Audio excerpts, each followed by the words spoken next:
ನಮಸ್ಕಾರ. ಈ ದಿನ .ಕಾಮ್‌ನ ಮುಖಾಮುಖಿ ಕಾರ್ಯಕ್ರಮಕ್ಕೆ ಆತ್ಮೀಯ ಸ್ವಾಗತ. ನಾನು ಶ್ರೀರಾಜ್ ಬುಕ್ವಾಡಿ. ದಾವಣಗೆರೆ ದಕ್ಷಿಣ ವಿಧಾನಸಭಾ ಕ್ಷೇತ್ರಕ್ಕೆ ನಡಿಬೇಕಾಗಿರುವಂತಹ ಉಪಚುನಾವಣೆಗೆ ಈಗ ಎಲ್ಲಾ ಪಕ್ಷಗಳು ತಯಾರಿಯನ್ನ ಮಾಡಿಕೊಳ್ತಾ ಇದ್ದಾವೆ. ಈಗ ಬಹಳ ಮುಖ್ಯವಾಗಿ ಕಾಂಗ್ರೆಸ್ನಲ್ಲಿ ಮತ್ತು ಬಿಜೆಪಿಯಲ್ಲಿ ಟಿಕೆಟ್ ಅನ್ನ ಯಾರಿಗೆ ಕೊಡಬೇಕು ಅನ್ನುವಂತಹ ಲೆಕ್ಕಾಚಾರದಲ್ಲಿ ಬಹಳ ದೊಡ್ಡ ಚರ್ಚೆ ಆಗ್ತಾ ಇದೆ. ಕಾಂಗ್ರೆಸ್ಗಿಂತ ಬಿಜೆಪಿಯಲ್ಲಿ ಬಣ ಬಡಿದಾಟ ಜೋರಾಗಿ ಕೇಳಿ ಬರ್ತಾ ಇದೆ. ಇಬ್ಬರು ಬಣದ ನಾಯಕರ ಒಂದು ಜಗಳದಿಂದ ಮತ್ತೋರ್ವನಿಗೆ ಲಾಭ ಆಗುತ್ತೆ ಅನ್ನುವಂತಹ ಚರ್ಚೆ ಈಗ ದಾವಣಗೆರೆ ದಕ್ಷಿಣ ವಿಧಾನಸಭಾ ಕ್ಷೇತ್ರದಲ್ಲಿ ಕೇಳಿ ಬರ್ತಾ ಇರೋದು. ಬಹುತೇಕ ಜಿ.ಬಿ. ವಿನಯ್ ಕುಮಾರ್ ಅವರಿಗೆ ಬಿಜೆಪಿ ಟಿಕೆಟ್ ಪಕ್ಕ ಅಂತ ಹೇಳಲಾಗ್ತಾ ಇದೆ. ಬಹುಶಃ ಇವತ್ತು ರಾತ್ರಿ ಅಥವಾ ನಾಳೆ ಅದು ನಿಶ್ಚಿತವಾಗಿ ಜಿ.ಬಿ. ವಿನಯ್ ಕುಮಾರ್ ಅವರಿಗೆ ಸಿಗುತ್ತೆ ಅನ್ನುವಂತಹ ಎಲ್ಲಾ ಉನ್ನತ ಮೂಲಗಳ ಮಾಹಿತಿ ಈಗ ಲಭ್ಯ ಆಗಿರೋದು. ಇದಕ್ಕೆ ಸಂಬಂಧಪಟ್ಟ ಹಾಗೆ ಸ್ವತಃ ಜಿ.ಬಿ. ವಿನಯ್ ಕುಮಾರ್ ನಮ್ಮ ಜೊತೆ ಮಾತನಾಡೋದಕ್ಕೆ ಜಾಯಿನ್ ಆಗಿದ್ದಾರೆ. ಸರ್, ಕಾರ್ಯಕ್ರಮಕ್ಕೆ ಆತ್ಮೀಯ ಸ್ವಾಗತ ತಮಗೆ. Thank you. ನಮಸ್ತೆ. ಕಳೆದ ಲೋಕಸಭಾ ಚುನಾವಣೆಯ ಸಂದರ್ಭದಲ್ಲಿ ಅಪ್ಪಾಜಿ ಸಂಸ್ಕೃತಿಯನ್ನ, ದಾವಣಗೆರೆಯಲ್ಲಿ ಇರುವಂತಹ ಅಪ್ಪಾಜಿ ಸಂಸ್ಕೃತಿಯನ್ನ ವಿರೋಧಿಸಿ ಅದನ್ನ ಖಂಡಿಸಿ ನೀವು ಸ್ವತಂತ್ರ ಅಭ್ಯರ್ಥಿಯಾಗಿ ಕಣಕ್ಕಿಳಿದು ಸುಮಾರು 40,000 ಓಟುಗಳನ್ನ ಪಡೆದುಕೊಂಡಿದ್ರಿ. ಈಗ ಬಿಜೆಪಿಯ ಟಿಕೆಟ್ ತಮ್ಮ ಪಾಲಿಗೆ ಆಗುವಂತಹ ಎಲ್ಲಾ ಲಕ್ಷಣಗಳು ಕಾಣಿಸ್ತಾ ಇದೆಯಲ್ಲ, ಅದಕ್ಕೆ ಸಂಬಂಧಪಟ್ಟ ಹಾಗೆ ಹೇಳೋದಾದ್ರೆ? ನನಗೂ ಕೂಡ ಮಾಧ್ಯಮದಿಂದ ಮಾಹಿತಿ ಬಂದಿರುವಂತದ್ದು. ಈ ರೀತಿ ನನ್ನ ಹೆಸರು ಕನ್ಸಿಡರೇಷನ್ ಆಗಿದೆ. ಟಿವಿಲಿ ನೋಡಿದೀನಿ, ನ್ಯೂಸ್ ಅಲ್ಲಿ, plus news paper, state news papers ಅಲ್ಲೂ ಕೂಡ ಸ್ಟೋರಿ ಆಗಿದೆ ಅದು. ಬಟ್ ನನಗೆ ಗೊತ್ತಿಲ್ಲ ಅದು. ನಾನು ದಾವಣಗೆರೆಯಲ್ಲಿ ಇದ್ದೀನಿ ಇವಾಗ ಮನೆಯಲ್ಲಿ, ಎಲ್ಲೋ ಡೆಲ್ಲಿಗೆ ಹೋಗಿಲ್ಲ ಅಥವಾ ಬೆಂಗಳೂರಲ್ಲೂ ಇಲ್ಲ, ಲಾಬಿ ಮಾಡ್ತಾ ಇಲ್ಲ. ನಾನು ಕೂಡ ಲಾಬಿ ಮಾಡಿರ್ಲಿಲ್ಲ. ಕಳೆದ 2 ವರ್ಷದಿಂದ, ಅಂದ್ರೆ ಲೋಕಸಭಾ ಎಲೆಕ್ಷನ್ ಆಗಿ 1.5 ವರ್ಷ ಆಯ್ತು, ನಾನು ಸ್ವಾಭಿಮಾನಿ ಬಳಗ ಅಂತ ಸಂಘಟನೆ ಕಟ್ಕೊಂಡು ರಾಜ್ಯದ ತುಂಬಾ ಪ್ರವಾಸ ಮಾಡಿ ಕೆಲಸ ಮಾಡ್ತಾ ಇದ್ದೀನಿ, ನ್ಯೂಟ್ರಲ್ ಆಗಿ, ಇಂಡಿಪೆಂಡೆಂಟ್ ಆಗಿ. ಮೋಸ್ಟ್ಲಿ ದಾವಣಗೆರೆನಲ್ಲಿ ಅದೇನೋ ಒಂದು 43,000 ಓಟ್ ಬಂದಿತ್ತು. ಸಿಗ್ನಿಫಿಕೆಂಟ್ ನಂಬರ್ ಅಂತ ಅದು. ಯಾಕಂದ್ರೆ ಆ ಒಂದು ಕಾಂಟೆಕ್ಸ್ಟ್ ಅಲ್ಲಿ ಬಹಳ ಕಷ್ಟ ಇತ್ತು ಓಟ್ ತಗೊಳ್ಳೋದು. ಯಾಕಂದ್ರೆ ಸಿದ್ದರಾಮಯ್ಯನವರೇ ಬಂದು ವಿರೋಧ ಮಾಡಿದ್ರು. ಮೇ ಬಿ ಅದೊಂದು ಫ್ಯಾಕ್ಟರ್ ಕನ್ಸಿಡರ್ ಮಾಡಿದ್ದಾರೆ. ಪ್ಲಸ್ ನಾನು ಆಕ್ಟಿವ್ ಇದ್ದೀನಿ throughout the state and also ದಾವಣಗೆರೆನಲ್ಲಿ. ಆಮೇಲೆ ಇನ್ನೊಂದು ಕಾಸ್ಟ್ ಫ್ಯಾಕ್ಟರ್ ಕನ್ಸಿಡರ್ ಮಾಡಿದಾರೆ ಅನ್ಸುತ್ತೆ. ಇದು ಬಹಳ ಹಿಂದುಳಿದ ಕ್ಷೇತ್ರ ಆಗಿರೋದ್ರಿಂದ, ಅಹಿಂದ ಕ್ಷೇತ್ರ, ಪ್ಯೂರ್ ಅಹಿಂದ ಕ್ಷೇತ್ರ ಆಗಿರೋದ್ರಿಂದ OBC ಕೊಟ್ರೆ ಗೆಲ್ಬಹುದು ಅನ್ನೋ ಒಂದು ದೃಷ್ಟಿಕೋನದಿಂದ ನನ್ನ ಹೆಸರು ಹೋಗಿರೋ ಚಾನ್ಸಸ್ ಇದೆ. ಬಟ್ ನನಗೆ ಗೊತ್ತಿಲ್ಲ, actually I am in dark. ನಾನು ಯಾರ ಸಂಪರ್ಕದಲ್ಲೂ ಜಿ.ಬಿ. ವಿನಯ್ ಕುಮಾರ್ ಅವರಿಗೆ ಟಿಕೆಟ್ ಕೊಡೋದಕ್ಕೆ ಸಿದ್ದೇಶ್ವರ ಬಣದವರು ಬಹಳ ತೀವ್ರವಾದಂತಹ ಆಕ್ಷೇಪವನ್ನ ವ್ಯಕ್ತಪಡಿಸ್ತಾ ಇದ್ದಾರೆ ಅನ್ನುವಂತಹ ಚರ್ಚೆಗಳಿದೆ. ಜೊತೆಗೆ ರವೀಂದ್ರನಾಥ್ ಬಣದವರು ಕೂಡ ಅವರು ಮತ್ತೆ ಇವರು ಒಟ್ಟಿಗೆ ಜಗಳ ಮಾಡ್ಕೊಳ್ತಾ ಇದ್ದಾರೆ. ನಮ್ಗೆ ಕೊಡಿ ಟಿಕೆಟ್ ಅನ್ನ ಅನ್ನುವಂತಹ ಲೆಕ್ಕಾಚಾರಗಳೆಲ್ಲವೂ ಕೂಡ ಅಲ್ಲಿ ಇದೆ. ಸೊ ಕಳೆದ ಲೋಕಸಭಾ ಚುನಾವಣೆಯ ಸಂದರ್ಭದಲ್ಲಿ ಪ್ರಭಾ ಮಲ್ಲಿಕಾರ್ಜುನ್ ಅವರ ವಿರುದ್ಧವಾಗಿ ನಿಂತು ಶಾಮನೂರ್ ಅವರು ಏನು ದಾವಣಗೆರೆಯಲ್ಲಿ ಒಂದು ಬಿಲ್ಡ್ ಮಾಡಿದ್ರಲ್ಲ, ಒಂದು ಅಪ್ಪಾಜಿ ಸಂಸ್ಕೃತಿಯನ್ನ, ಸೊ ಅದನ್ನ ಖಂಡಿಸಿದ್ದೀರಿ ನೀವು. ಕಾಂಗ್ರೆಸ್ ಇಂದ ಗುರಿಯಾಗಿದ್ದೀರಿ. ಬಿಜೆಪಿ ನಿಮ್ಮನ್ನ ಬಳಸಿಕೊಳ್ಳುವಂತಹ ತಂತ್ರಕ್ಕೆ ಅಥವಾ ಕುತಂತ್ರಕ್ಕೆ ತಯಾರು ಮಾಡ್ಕೊಳ್ತಾ ಇದೆ ಅಂತ ಅನಿಸ್ತಾ ಇಲ್ವಾ ನಿಮ್ಗೆ? ಇಲ್ಲ. ನೀವು ಲೀಡರ್ ಆಗಿ ಎಮರ್ಜ್ ಆಗ್ಬೇಕು ಅಂತಂದ್ರೆ ಎಲೆಕ್ಟರಲ್ ರೂಟ್ ಏನಿದೆಯಲ್ಲ, ಚುನಾವಣೆ ರೂಟ್ ಏನಿದೆಯಲ್ಲ, ಅದು ಡೆಮೋಕ್ರಸಿನಲ್ಲಿ ಶ್ರೇಷ್ಠವಾದದ್ದು, ಸರಿಯಾದ ಮಾರ್ಗ ಅದು. ಈ ರೀತಿ ಒಂದು ಅವಕಾಶ ಸಿಗುತ್ತೆ ಅನ್ನೋದು ಬಹಳ ಇಂಪಾರ್ಟೆಂಟ್ ಆಗುತ್ತೆ. ಅಥವಾ ನಮ್ಮ ಕೆಲಸ ರೆಕಗ್ನೈಸ್ ಮಾಡಿ ಅವ್ರಿಗೆ ಈ ರೀತಿ ಅನ್ಸಿದ್ರೆ, ಯಾಕಂದ್ರೆ ಬಿಜೆಪಿ ಬಹಳ ದೊಡ್ಡ ಪಕ್ಷ, ಅದು ರಾಷ್ಟ್ರೀಯ ಪಕ್ಷ. ಅಲ್ಲಿ ನನ್ನ ಹೆಸರು ದೊಡ್ಡ ದೊಡ್ಡ ಲೀಡರ್ಸ್ ಬಾಯಲ್ಲಿ ಬಂದಿದೆ ಅಂತಂದ್ರೆ I think it's A good development ನನ್ನ ಡೆಮೋಕ್ರಸಿನಲ್ಲಿ ನಾ ಹೇಳಂತದ್ದು. ಯಾಕಂದ್ರೆ ಇವತ್ತು ನಿಮ್ಗೆ ಟಿಕೆಟ್ ಬೇಕು ಅಂತಂದ್ರೆ ಲಾಬಿ ಮಾಡಬೇಕು, ಖರ್ಚು ಮಾಡಬೇಕು, ಲೀಡರ್ ಸುತ್ತ ಗಿರ್ಕಿ ಹೊಡಿಬೇಕು. ಆಮೇಲೆ ಕುಟುಂಬ ರಾಜಕಾರಣ ನೀವೆಲ್ಲ ನೋಡಿದ್ದೀರಿ, ಅದ್ರ ಆಚೆ ಇರೋರಿಗೆ ಅವಕಾಶ ಬಹಳ ಕಡಿಮೆ ಇರ್ತದೆ. ಸೊ ಈ ರೀತಿ ಡೆವಲಪ್ಮೆಂಟ್ ಆಗಿದೆ. ನನಗೇನ್ ಅನ್ಸಲ್ಲ ಅವ್ರು ನನ್ನ ಬಳಸ್ಕೊಳ್ಳೋದಿಕ್ಕೆ ಅಥವಾ ಇನ್ನೇನು ಕುತಂತ್ರ ನಡೀತಿದೆ ಅಂತ ಖಂಡಿತ ನನಗೆ ಅನ್ಸೋದಿಲ್ಲ. ಅವ್ರಿಗೆ ಅನ್ಸಿದೆ, ಯಾಕಂದ್ರೆ ನನ್ನ ಸಾಮರ್ಥ್ಯ ನೋಡಿ ಅವ್ರಿಗೆ ಅನ್ಸಿರ್ಬೋದು, ಶಾಮನೂರ್ ವಿರುದ್ಧ ಗೆಲ್ಲೋದಕ್ಕೆ ಇವರು ಸೂಕ್ತ ಅಭ್ಯರ್ಥಿ ಅಂತ ಅವ್ರಿಗೆ ಅನ್ನಿಸಿದ ಮೇಲೆ ಈ ರೀತಿ ರೆಕಮೆಂಡ್ ಮಾಡಿದಾರೆ ಅಂತ ಅನ್ಸುತ್ತೆ. ಬಟ್ ನಿಮ್ದ ಫಸ್ಟ್ ಹಾಫ್ ಕ್ವಶನ್, ಇಲ್ಲೇನೋ ವಿರೋಧ ವ್ಯಕ್ತ ಆಗ್ತಿದೆ, ಅದು ನನಗೆ ನೇರವಾಗಿ ನನಗೇನು ಅದು ಅನುಭವಕ್ಕೆ ಬಂದಿಲ್ಲ. ಎಲ್ಲರೂ ನನ್ನ ಜೊತೆ ಬಹಳ ಫ್ರೆಂಡ್ಸ್ ಇದ್ದಾರೆ. ಯಾಕಂದ್ರೆ ನಾನು ಯಾವುದೇ ಬಣದಲ್ಲೂ ಇಲ್ಲ, ಪಕ್ಷದಲ್ಲೂ ಇಲ್ಲ. ನಾನು ಇಂಡಿಪೆಂಡೆಂಟ್ ಆಗಿ ನೂರಾರು ಫಂಕ್ಷನ್ ಅಟೆಂಡ್ ಮಾಡಿದ್ದೀನಿ ದಾವಣಗೆರೆನಲ್ಲಿ. ಅಜಯ್ ಕುಮಾರ್ ಅವ್ರ ಜೊತೆ ವೇದಿಕೆನಲ್ಲಿ ಗಂಟೆ ಕಳೆದಿದ್ದೀವಿ. ನಮ್ಮ ದಾಸ್ ಕಾರ್ಯಪ್ಪ ಸೀನಣ್ಣ ಇರ್ಬೋದು, ಅಥವಾ ನಮ್ಮ ಇದು ಜಾಧವ್ ಸರ್ ಇರ್ಬೋದು, ಇನ್ನ ರಾಜನಹಳ್ಳಿ ಶಿವಕುಮಾರ್ ಅವ್ರು ಇರ್ಬೋದು. ಆ, ಯಾರ್ಯಾರು ಇಲ್ಲಿ ಕ್ಯಾಂಡಿಡೇಟ್ ಅಂತ ಹೇಳ್ತಾ ಇದ್ದೀರಿ ಅವ್ರೆಲ್ಲರ ಜೊತೆನೂ ನಾನು ಅನ್ಯೋನ್ಯವಾಗಿ ಬಹಳ ಚೆನ್ನಾಗಿದ್ದೀನಿ. ಬಟ್ ಈ ರೀತಿ ಮೇ ಬಿ ನನ್ನ ಹೆಸರು ಬಂದಾಗ ಸಹಜವಾಗಿ ಪಕ್ಷದಲ್ಲಿ ಇರುತ್ತೆ, ಕಾರ್ಯಕರ್ತರಿಗೆ ಪ್ರಾಶಸ್ತ್ಯ ಕೊಡಬೇಕು, ಇಂಪಾರ್ಟೆನ್ಸ್ ಕೊಡಬೇಕು ಅಂತ. ಸೊ ಅವ್ರಿಗೆ ಸಿಕ್ಕರೆ ವೆಲ್ ಅಂಡ್ ವೆರಿ ಹ್ಯಾಪಿ. ಹ್ಮ್ ನಮಗೆ ಹ್ಮ್ ಏನು ಇಲ್ಲಿ ದಾವಣಗೆರೆ ಕ್ಷೇತ್ರದಲ್ಲಿ ದಕ್ಷಿಣಕ್ಕೆ ಡೆವಲಪ್ಮೆಂಟ್ ಬರ್ಬೇಕು, ಅಭಿವೃದ್ಧಿ ಬರ್ಬೇಕು. ಸೊ ಆ ಹ್ಮ್ ಒಂದು ನಿಟ್ಟಿನಲ್ಲಿ ಕೆಲಸ ಮಾಡ್ತಾ ಇದೀವಿ. ಅವರಿಗೆ ಟಿಕೆಟ್ ಸಿಕ್ಕರೆ ಐ ಆಮ್ ವೆರಿ ಹ್ಯಾಪಿ, ಯಾರಾದ್ರೂ ಬರ್ಲಿ, ಕೆಲಸ ಮಾಡ್ತೀವಿ. ಇಲ್ಲಿ ದಾವಣಗೆರೆನಲ್ಲಿ ಅಭಿವೃದ್ಧಿ ಬರಬೇಕು ಅಂದ್ರೆ ಕುಟುಂಬ ರಾಜಕಾರಣ ಅಂತ್ಯ ಆಗ್ಬೇಕು ಅಂತ. ಅಂಡರ್ ಹ್ಮ್ ಡೆಮೋಕ್ರಸಿ ಬಹಳ ಒಂದು ಮುಖ್ಯವಾಗಿ ಕುಟುಂಬದಲ್ಲಿ ಒಬ್ರು ಬಿಜೆಪಿ ಎಂ ಬಗ್ಗೆ ಪಿ. ಒಂದು ಅಭಿಪ್ರಾಯ ಏನಿದೆ ಕೇಳಿದ್ರೆ, ಬಿಜೆಪಿ ಹ್ಮ್ ಸದಾ ಮೇಲ್ವರ್ಗವನ್ನ ಪೊರೆಯುವಂತಹ ಪಕ್ಷ ಅನ್ನುವಂತಹ ಎಲ್ಲಾ ಲೆಕ್ಕಾಚಾರಗಳು ಮತ್ತು ಚರ್ಚೆಗಳು ಇರೋದು ಅದು ಸಹಜವಾಗಿ ನಿಮ್ಗೂ ಕೂಡ ಗೊತ್ತಿದೆ. ನೀವು ಸ್ವತಃ ಒಬ್ಬ ಹ್ಮ್ ಕುರುಬ ಸಮುದಾಯದಿಂದ ಬಂದವರು, ನೀವು ಹಿಂದುಳಿದ ವರ್ಗದಿಂದ ಬಂದವರು. ಆಮೇಲೆ ಆ ಕ್ಷೇತ್ರವನ್ನ ನಾವು ಗಮನಿಸಿದ್ರೆ ಅಲ್ಪಸಂಖ್ಯಾತರ ಜಾಸ್ತಿ ಇರುವಂತಹ ಕ್ಷೇತ್ರ ಅದು. ಶಾಮನೂರು ಕಳೆದ ಕೆಲವು ವಿಧಾನಸಭಾ ಚುನಾವಣೆಗಳಿಂದ ಗೆಲ್ಲುವುದಕ್ಕೆ ಆ ಓಟ್ಗಳು ಕೂಡ ಮುಖ್ಯವಾಗಿ ಕಾರಣ ಆಗುತ್ತೆ ಅಂತ. ಬಿಜೆಪಿ ಸೋಲೋದಕ್ಕೂ ಕೂಡ ಅಲ್ಲಿ ಮುಖ್ಯವಾಗಿ ಕಾರಣ ಆಗುತ್ತೆ. ಈಗ ಬಾಗಲಕೋಟೆ ಉಪ ಚುನಾವಣೆಯ ವಿಷಯಕ್ಕೆ ಸಂಬಂಧಪಟ್ಟ ಹಾಗೆ ಬಿಜೆಪಿ ಜಾತಿ ರಾಜಕಾರಣ ಮತ್ತು ಜಾತಿವಾರು ಟಿಕೆಟ್ ಅನ್ನ ಹಂಚುವುದಕ್ಕೆ ಚರಂತಿಮಠ ಅವರನ್ನ ಆಯ್ಕೆ ಮಾಡಿದೆ ಅನ್ನೋದು ಇಲ್ಲಿ ಸ್ಪಷ್ಟವಾಗಿ ಗೊತ್ತಾಗ್ತಾ ಇದೆ. ಹಾಗಾಗಿ ಅಲ್ಲಿ ಲಿಂಗಾಯತ ಒಬ್ಬ ವ್ಯಕ್ತಿಗೆ ಟಿಕೆಟ್ ಅನ್ನ ಕೊಡೋದು ನಿಶ್ಚಿತ. ಮತ್ತೆ ಇಲ್ಲಿ ಕುರುಬ ಸಮುದಾಯದವರಿಗೆ ಕೊಡಬೇಕು ಅನ್ನುವಂತ ಲೆಕ್ಕಾಚಾರದಲ್ಲಿ ಬಿಜೆಪಿ ಇದೆ ಅನ್ನೋದು ಇಲ್ಲಿ ಸ್ಪಷ್ಟವಾಗಿ ಗೊತ್ತಾಗ್ತಾ ಇದೆ ಅನ್ನೋದು ಇಲ್ಲಿ ನಾವು ಕಾಣ್ಬೇಕಾಗುತ್ತೆ. ಹಾಗಾಗಿ ನಿಮ್ಮ ಜಾತಿಯನ್ನ ಆಧರಿಸಿಕೊಂಡು ನಿಮ್ಗೆ ಟಿಕೆಟ್ ಅನ್ನ ಕೊಡ್ತಾ ಇದೆ ವಿನಃ ಮತ್ತೇನು ಅಲ್ಲ ಅನ್ನೋದು ನೇರವಾಗಿ ಕಾಣಿಸ್ತಾ ಇಲ್ವಾ ನಿಮ್ಗೆ? ಇಲ್ಲ ಇಲ್ಲ, ಇಲ್ಲಿ ದಾವಣಗೆರೆನಲ್ಲಿ ನನ್ನ ಐಡೆಂಟಿಟಿ ಬಿಲ್ಡ್ ಆಗಿರೋದು ಇನ್ಸೈಟ್ಸ್ ವಿನಯ್ ಅಂತ. ಹ್ಮ್ ವಿನಯ್ ಕುರುಬ, ವಿನಯ್ ಅಹಿಂದ ಅಂತ ಅಲ್ಲ. ನೀವು ಹ್ಮ್ ಯಾವುದೇ ಪತ್ರಿಕೆ ಇರ್ಬೋದು, ಯಾವುದೇ ಫಂಕ್ಷನ್ ಅಲ್ಲಿ ನನ್ನ ಇಂಟ್ರೊಡ್ಯೂಸ್ ಮಾಡುವಂತದ್ದು ಆ ನಿಮ್ಮ ಶಿಕ್ಷಣ ಸಂಸ್ಥೆ ಆಧಾರ. ಪ್ರೇಮಿ, ಹ್ಮ್ ಶಿಕ್ಷಣ ಪ್ರೇಮಿ, ಶಿಕ್ಷಣ ತಜ್ಞನು ಅಂತಾರೆ. ಅದು ನಾನೇನ್ ತಜ್ಞ ಅಲ್ಲ. ಹ್ಮ್ ಇನ್ಸೈಟ್ಸ್ ವಿನಯ್ ಅಂತಾನೆ ಎಲ್ಲ ಕಡೆ ಇಂಟ್ರೊಡ್ಯೂಸ್ ಮಾಡೋದು. ನಾನೊಬ್ಬ ಎಜುಕೇಶನಿಸ್ಟ್, ಎಜುಕೇಶನ್ ಪರವಾಗಿ ಹೋರಾಟ ಮಾಡ್ತೀವಂಥದ್ದು. ಓಕೆ. ಆಮೇಲೆ ಅಭಿವೃದ್ಧಿ ಪರ, ನಾನು ನಾನು ಸ್ವಾಭಿಮಾನಿ ಬಳಗದಲ್ಲಿ ಅವಕಾಶ ವಂಚಿತರಿಗೆ ಅವಕಾಶ ಕಲ್ಪಿಸೋದು ಹಾಗೂ ಅಭಿವೃದ್ಧಿ ಪರ ರಾಜಕಾರಣ ಅಂತಾನೆ ಟ್ಯಾಗ್ಲೈನ್ ಇಟ್ಕೊಂಡು ಮಾಡ್ತಾ ಇರೋದು. ಹ್ಮ್ ಬಟ್ ಇವತ್ತು ಭಾರತದ ರಾಜಕಾರಣ ಅಂದ್ರೆ ಐಡೆಂಟಿಟಿ ಪಾಲಿಟಿಕ್ಸ್ ಇದು.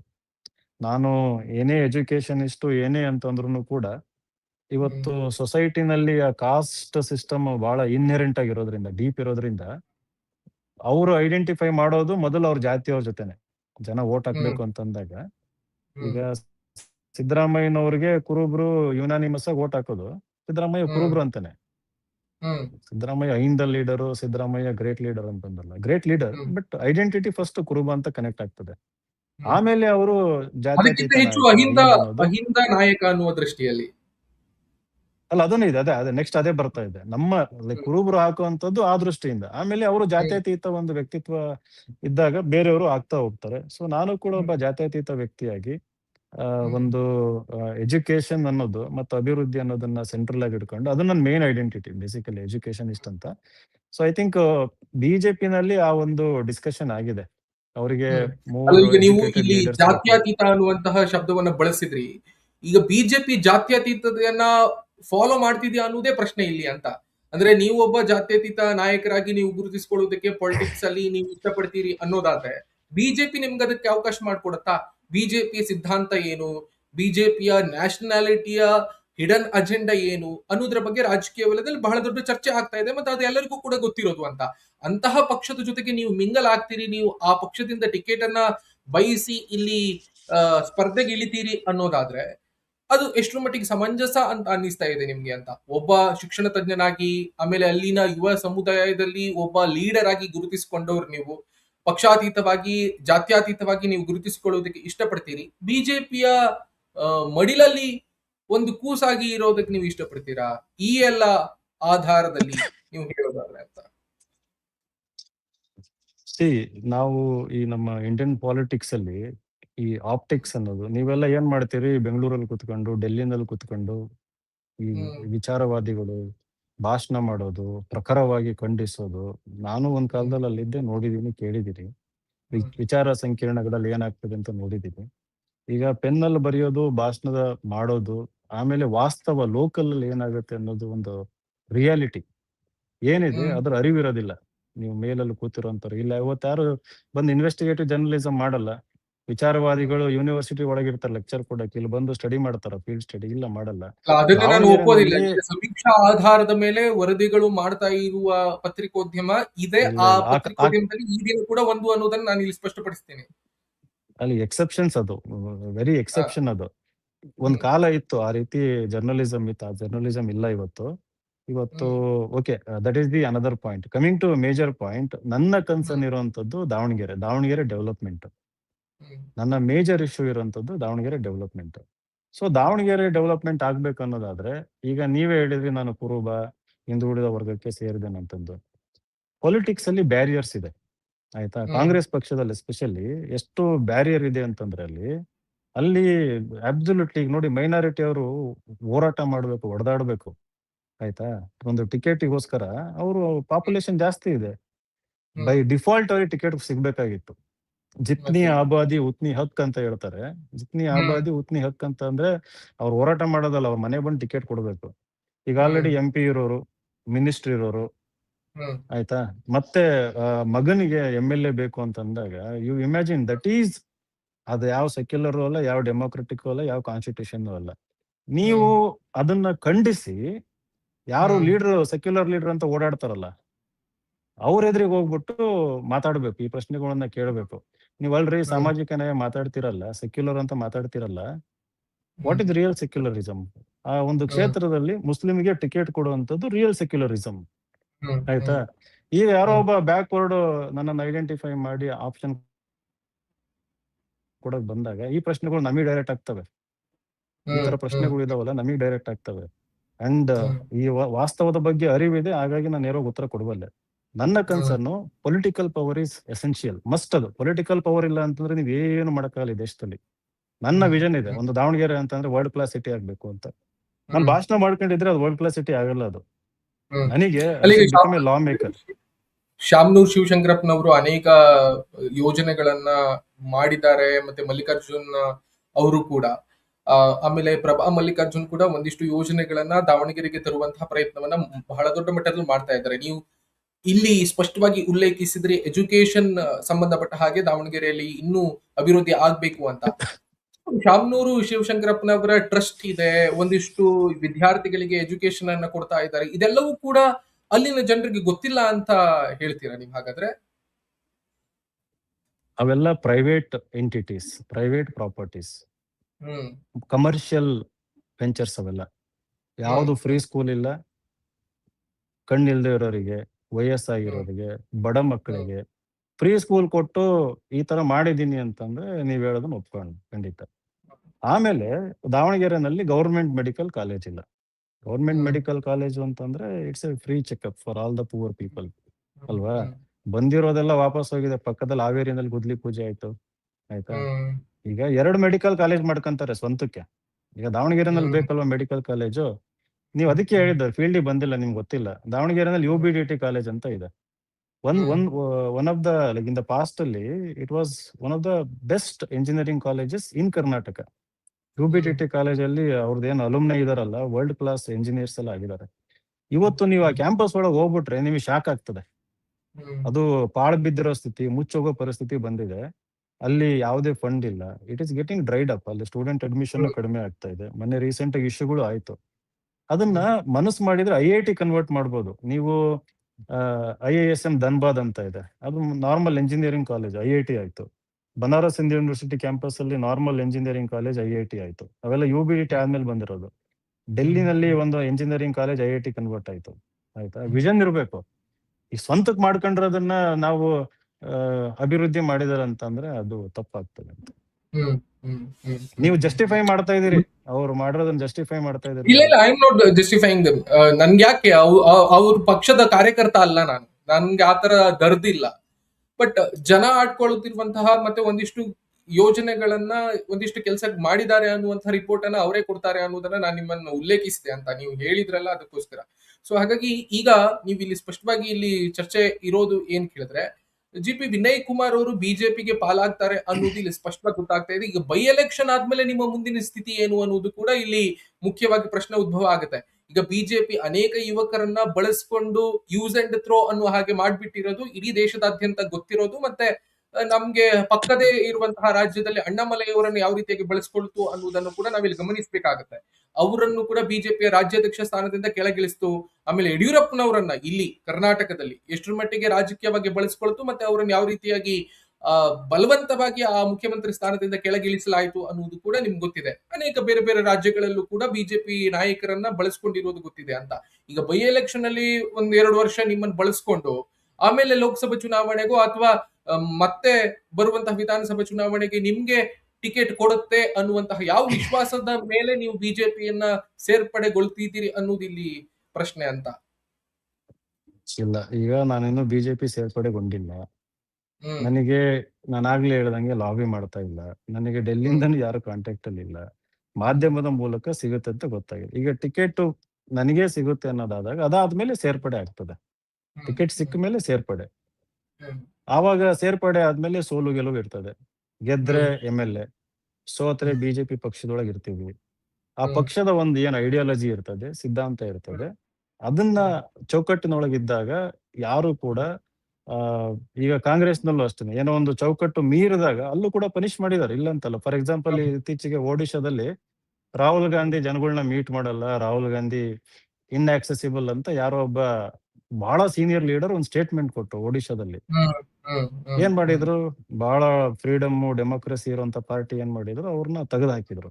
ಹ್ಮ್ ಆಯ್ತಾ? ಹ್ಮ್ ಸೊ ಅವನ್ ಹ್ಮ್ ಚೌಕಟ್ಟು ಇರ್ತದೆ, ಅವ್ರದ್ದೇ ಆದ ಒಂದು ಹ್ಮ್ ಡಿಸಿಪ್ಲಿನ್ ಇರ್ತದೆ. ಈಗ ಹ್ಮ್ ನಾನು MP ಎಲೆಕ್ಷನ್ ಮಾಡಿದಾಗ ನನ್ನ ಪಕ್ಷದಿಂದ ಉಚ್ಚಾಟನೆ ಮಾಡಿದ್ರು, ರೈಟ್? ಹ್ಮ್ ಸೊ ನಾವು ಆಗ್ತಾನೆ ಬಡ್ಡಿಂಗ್ ಪೊಲಿಟಿಷಿಯನ್, ಈಗಲೂ ಕೂಡ ಅಂಬೆಗಾಲ್ ಇಡ್ತಾರಂತದ್ದು. 2-3 ವರ್ಷ ಆಯ್ತು ರಾಜಕಾರಣಕ್ಕೆ ಬಂದು, ಕಲಿತಾ ಇದೀವಿ ರಾಜಕೀಯ ಪಟ್ಟುಗಳನ್ನ. ಸೊ ಅಲ್ಲಿ ಒಳಗ್ ಹೋದ್ಮೇಲೆ ಈಗ I have to be grateful. ಈಗ ಹ್ಮ್ ಈ ರೀತಿ ಒಂದು ಅವಕಾಶ ಕೊಟ್ಟಿದ್ದಾರೆ ದಾವಣಗೆರೆನಲ್ಲಿ ಒಂದು ಕೆಲಸ ಮಾಡೋದಕ್ಕೆ ಅಂತಂದಾಗ, ಒಂದು ಗ್ರಾಟಿಟ್ಯೂಡ್ ತೋರಿಸ್ಕೊಂಡು ಏನು ಪಕ್ಷದ ಲೀಡರ್ಸ್ ಇರ್ತಾರೆ ಅವರ ಒಂದು ಮಾರ್ಗದರ್ಶನದಲ್ಲಿ ಖಂಡಿತ ಮುಂದುವರಿತೀವಿ. ಅರ್ಥ ಹ್ಮ್ ಮಾಡ್ಕೋಬೇಕಾಗತ್ತೆ, ಏನೇ ಒಂದು ವ್ಯವಸ್ಥೆ ಒಳಗೆ ಯಶಸ್ವಿ ಆಗ್ಬೇಕಂದಾಗ ನಾನು ಹ್ಮ್ ಯಾರು ಅವಕಾಶ ಕೊಟ್ಟಿರ್ತಾರೆ ಅವರಿಗೆ, ನಮ್ಮ ಕ್ಷೇತ್ರಕ್ಕೆ ನಾವು ಪ್ರಾಮಾಣಿಕರಾಗಿ ದುಡಿಬೇಕಾಗುತ್ತೆ. ಅದನ್ನ ಹ್ಮ್ ಬಿಟ್ಟು ನಾನೇ ದೊಡ್ಡ ಲೀಡರು, ನಾನೇ ಏನಾದ್ರು ಮೇ ಬಿ ಅವಾಗ ಏನಾದ್ರು ತೊಂದರೆ ಆಗಿರುತ್ತೆ. ನಾನು ಆತರ ವ್ಯಕ್ತಿ ಅಲ್ಲ, ನಿಮ್ದು ಕೆಲಸ, ಹ್ಮ್ ವರ್ಕ್ ಕಮ್ಸ್ ಫಸ್ಟ್. ಈ ಉಪಚುನಾವಣೆ ಟಿಕೆಟು, ಈ ಎಲ್ಲ ಚರ್ಚೆಗಳು, ಈ ಎಲ್ಲ ಬೆಳವಣಿಗೆಗಳು ಒಂದ್ ಕಡೆಗೆ ಇಟ್ರೆ, ಈಗ ಲೋಕಸಭಾ ಚುನಾವಣೆ ಕೂಡ ಬರುತ್ತೆ ಅಂತ. ಕಳೆದ ಲೋಕಸಭಾ ಚುನಾವಣೆಯಲ್ಲಿ ನೀವು ಸ್ವತಂತ್ರ ಅಭ್ಯರ್ಥಿಯಾಗಿ ಸ್ಪರ್ಧೆ ಮಾಡಿದ್ರಿ. ನೆಕ್ಸ್ಟ್ ಲೋಕಸಭಾ ಚುನಾವಣೆ ಬರುವ ಹೊತ್ತಿಗೆ ನೀವು ಸ್ಪರ್ಧೆಗೆ ಇಳಿತೀರಾ, ಬಿಜೆಪಿಯಿಂದ ಇಳಿತೀರಿ ಅನ್ನೋದಾದ್ರೆ ಸಿದ್ದೇಶ್ವರ ಬಣ, ರವೀಂದ್ರನಾಥ್ ಬಣ ಇವರೆಲ್ಲ ಕರ್ಚೀಫ್ ಹಾಕಿ ಆಲ್ರೆಡಿ ಕೂತ್ ಬಿಟ್ಟಿದ್ದಾರೆ, ನಮ್ಗೆ ಲೋಕಸಭಾ ಚುನಾವಣೆಯಲ್ಲಾದ್ರೂ ಟಿಕೆಟ್ ಬೇಕು ಅಂತ. ಆ ಸಂದರ್ಭದಲ್ಲಿ ನಿಮ್ಮ ಪರಿಸ್ಥಿತಿ ಏನು ಅಂತ? ಇಲ್ಲ ಇಲ್ಲ, ನಾನು ಸದ್ಯಕ್ಕೆ ಈಗ ಲೋಕಸಭೆ ಬಗ್ಗೆ ಯೋಚನೆ ಮಾಡ್ತಾ ಇಲ್ಲ. ಹ್ಮ್ ಲೋಕಸಭೆ ಬಗ್ಗೆ ಯೋಚನೆ ಮಾಡ್ತಾ ಇಲ್ಲ, ಅದ್ರ ಬಗ್ಗೆ ಆಕಾಂಕ್ಷಿನೂ ಅಲ್ಲ. ನನ್ನ ಇಮಿಡಿಯೇಟ್ ಕನ್ಸರ್ನ್ ಏನು, ಈ ಬೈ ಎಲೆಕ್ಷನ್ ಅಲ್ಲಿ ಗೆಲ್ಬೇಕು ಅನ್ನೋದು ಇಮಿಡಿಯೇಟ್ ಕನ್ಸರ್ನ್. ಆ ಕ್ಷೇತ್ರಕ್ಕೆ ಒಂದು ಒಳ್ಳೆ ಅಭಿವೃದ್ಧಿ ತರಬೇಕು ಅನ್ನೋದು ಇಮಿಡಿಯೇಟ್ ಕನ್ಸರ್ನ್. ಹ್ಮ್ ಆ ಟೈಮ್ ಬಂದಾಗ ಪಕ್ಷದ ಲೀಡರ್ಶಿಪ್ ಏನ್ ಹೇಳುತ್ತೆ ಅದ್ರ ಪ್ರಕಾರ ನಾವು ನಡ್ಕೊಂಡು ಹೋಗ್ತೀವಿ. ಇಲ್ಲಿ ಹ್ಮ್ ನೀವೇನ್ ಇಂಟರ್ಪ್ರೆಟ್ ಮಾಡ್ತಾ ಇದೀರಿ, ಬಳಸ್ಕೊಳ್ಳೋದು ಅದು ಇದು, ಅದು ಐ ಥಿಂಕ್ ಇಟ್ ಡಿಪೆಂಡ್ಸ್ ಅಲ್ಲ, ಆನ್ ಇಂಟರ್ಪ್ರಿಟ್ ನಾವು ಅನ್ನೋದಕ್ಕಿಂತ ಯಾವ. ಫ್ಯಾಕ್ಟ್ ಅದು ನೀವು ಅದನ್ನ ಒಪ್ಕೊಳ್ಬೇಕು ಅಂತ. ಇಲ್ಲ ಇಲ್ಲ, ಅಣ್ಣಾಮಲೈ ಅವರು CM ಆಗ್ಬೋದು ನಾಳೆ, ಬಿಜೆಪಿ ಎಲೆಕ್ಷನ್ ವಿನ್ ಆಯ್ತು ಅಂತಂದ್ರೆ. ಅವಾಗ hmm I think you will see, ಅವ್ರದೊಂದು ಸಿಸ್ಟಮ್ ಇರ್ತದೆ, ಒಂದು ಮೆಥಡಾಲಜಿ ಇರ್ತದೆ. ನನಗಿನ್ನೂ ಅರ್ಥ ಆಗಿಲ್ಲ ಅದೇನು ಅಂತ. Maybe like for example, freedom struggle ಅಲ್ಲಿ ಗಾಂಧೀಜಿ ಸ್ಟ್ರಗಲ್, ಟ್ರೂಸ್ ಸ್ಟ್ರಗಲ್ ಅಂತ STS ಸ್ಟ್ರಾಟಜಿ ಅಂತ ನಾವು ಓದ್ತಾ ಇದ್ವಿ. ಅಂದ್ರೆ ಸ್ಟ್ರಗಲ್ ಮಾಡೋ ಟೈಮಲ್ಲಿ ಸ್ಟ್ರಗಲ್ ಸ್ವಲ್ಪ ಜಾಸ್ತಿ ಆದಾಗ ಸ್ವಲ್ಪ ಒಂದು ಬ್ರೇಕ್ ಬೇಕಾಗುತ್ತೆ. ಓಕೆ, ಹ್ಮ್ ತಣ್ಣಗ್ ಮಾಡೋದು, ಮತ್ತೆ ಇದು ಮಾಡೋದು, ಸಮಥಿಂಗ್ ಹಂಗೇನೋ ಇರ್ತದೆ. ಅದು ಹಂಗಂತಂದ್ಬಿಟ್ಟು ಆ, ಹ್ಮ್ ಇದು ಮಾಡೋದು ಅದು ಮಾಡೋದು ಅಂತ, ಅದು negative interpretation. I don't think it is right. Hmm hmm hmm hmm. ಒಟ್ನಲ್ಲಿ ಬಿಜೆಪಿ ಟಿಕೆಟ್ ಕೊಟ್ರೆ ಸ್ಪರ್ಧೆಗೆ ಇಳಿಯುವಂತಹ ಎಲ್ಲಾ ತಯಾರಿ ಮಾಡ್ಕೊಂಡಿದ್ದೀರಿ ನೀವು? ನಾನು ಎಲೆಕ್ಷನ್ ರೆಡಿ, ನಾನು ಯಾವಾಗ್ಲೂ ಫೈಟ್ ಮಾಡೋದಕ್ಕೆ, ಹ್ಮ್. ಫೈಟರ್ಸ್. Okay.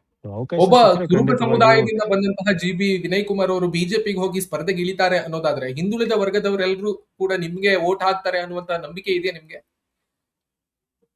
ನನ್ನ ವ್ಯಕ್ತಿತ್ವ ನೋಡಿ, ನನ್ನ ಹಿನ್ನೆಲೆ ನೋಡಿ, ಹಾಗೂ ನನ್ನ ಒಂದು ಆದರ್ಶಗಳನ್ನ ನೋಡಿ, ಮತ್ ನನ್ನ ಕೆಲಸ ನೋಡಿ ಖಂಡಿತವಾಗಿ ವೋಟ್ ಹಾಕ್ತಾರೆ ಅನ್ನೋ ಭರವಸೆ ಬಹಳ ಇದೆ.